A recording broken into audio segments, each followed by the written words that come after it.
anggapan Anda harus Jokowi benjol. Kecumanan bikin laporan, kalau nggak ada laporannya Bung Rifai, laporan Jokowi nggak jadi itu barang, makanya puas numpang saja itu sebenarnya. Kalau bikin laporan sendiri nggak jalan itu barang. Kenapa? Karena ini seolah-olah Jokowi ingin mengadukan laporan yang ada dukungan dari pihak-pihak lainnya, seolah-olah marwahnya itu juga mencederai banyak pihak sehingga banyak pihak merasa jadi korban. Padahal nggak ada yang dikorbankan dari mereka. Numpang saja ini ya laporan ini. Saya jamin kalau laporan Bung Lecumanan nggak ada laporannya saudara Jokowi nggak jadi itu barang. Baik, tuh. Bagaimana tayangan tadi? Seru kan? Di acara debat kali ini, Kozainuddin dipasangkan dengan sahabatnya, Kurnia Diroyani. Mereka pun harus berhadapan dengan Freddy Damani. Mereka berdebat dengan menggunakan urat-urat otot syarat leher seperti biasa Kozainuddin dimanapun tampil. Kalau begitu, mari kita lihat tayangan selanjutnya. Seperti apa Anda melihat proses ini? Karena kan juga ikut bagian gitu ya, menjadi saksi saat itu. Karena ini kan sekarang kemudian ramai dibicarakan bahwa ini pembungkaman, kriminalisasi.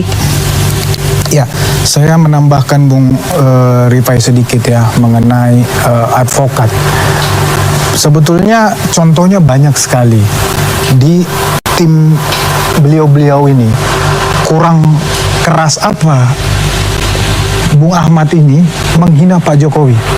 Demikian juga advokat yang lain. Mana menghinanya? Ya. Saudara, di mana menghinanya? Dengar dulu, kurang keras Tidak apa? boleh begitu di depan rekan sejawat kalau Anda memang seorang advokat.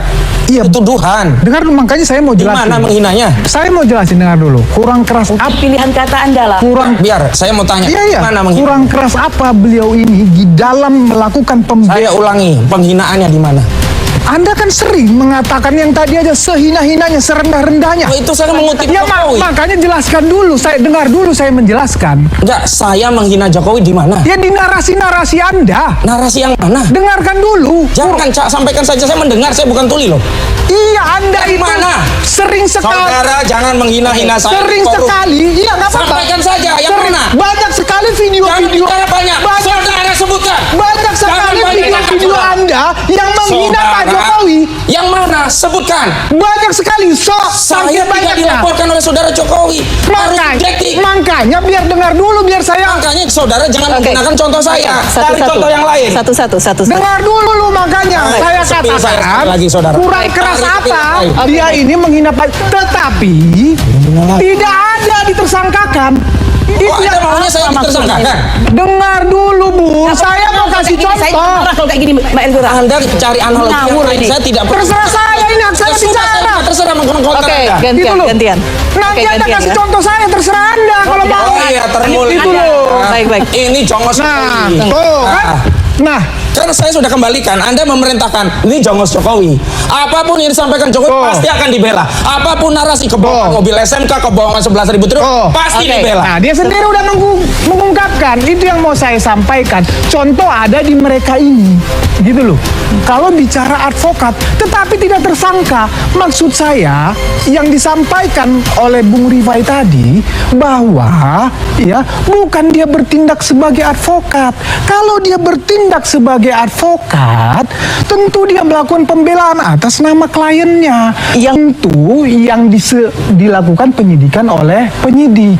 Apakah advokat-advokat ini bertindak atas nama pribadi dia di situ, ya melakukan hujatan-hujatan, melakukan tuduhan-tuduhan itu, Nggak ada hujatan, tidak ada melakukan tuduhan. aksi-aksi Ya. itu, melakukan fitnah-fitnah itu. Perbaiki. Ya, apakah itu atas nama pribadi? Kalau nggak punya narasi, jangan bicara. Ya, atau memang Modalnya nggak atas ada ya? nama kliennya, gitu loh. Semua itu kan terpampang di publik. Semua bisa melihat, gitu loh. Dan kamu melihatnya dengan salah.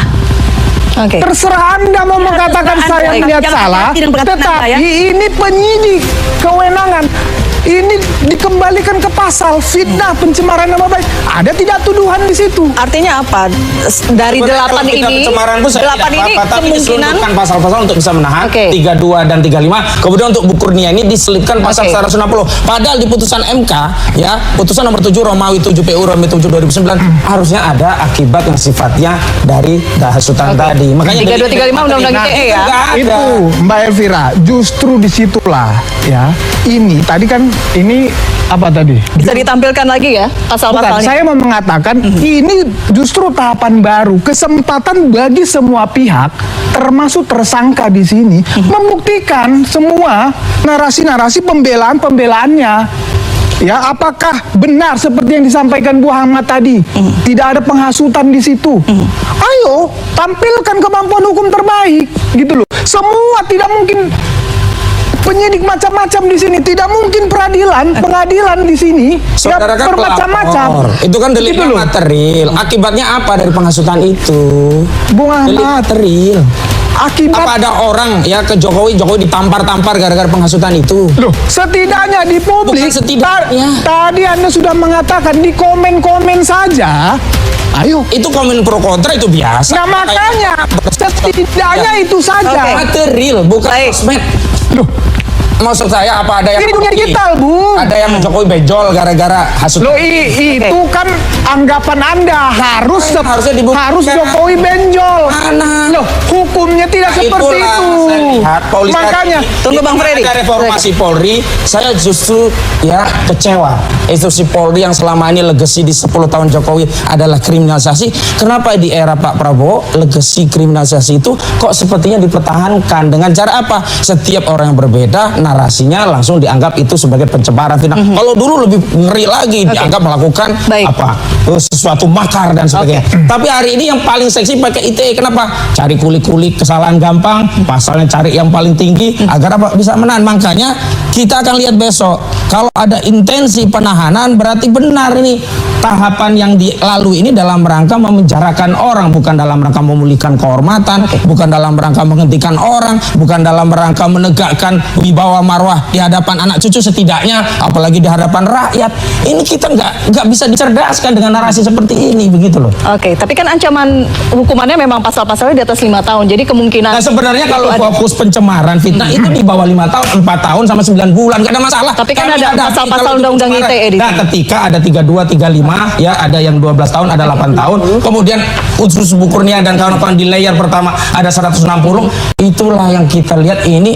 Coba Bung Lecumanan bikin laporan, kalau nggak ada laporannya Bung Rifai, laporan Jokowi nggak jadi itu barang, makanya puas numpang saja itu sebenarnya. Kalau bikin laporan sendiri nggak jalan itu barang. Kenapa? Karena ini seolah-olah Jokowi ingin mengadukan laporan yang ada dukungan dari pihak-pihak lainnya, seolah-olah marwahnya itu juga mencederai banyak pihak sehingga banyak pihak merasa jadi korban. Padahal nggak ada yang dikorbankan dari mereka. Numpang saja ini ya laporan ini. Saya jamin kalau laporan Bung Lecumanan nggak ada laporannya saudara Jokowi nggak jadi itu barang. Baik, tunggu. Laporan numpang saja ini memang definisinya saya bingung gitu.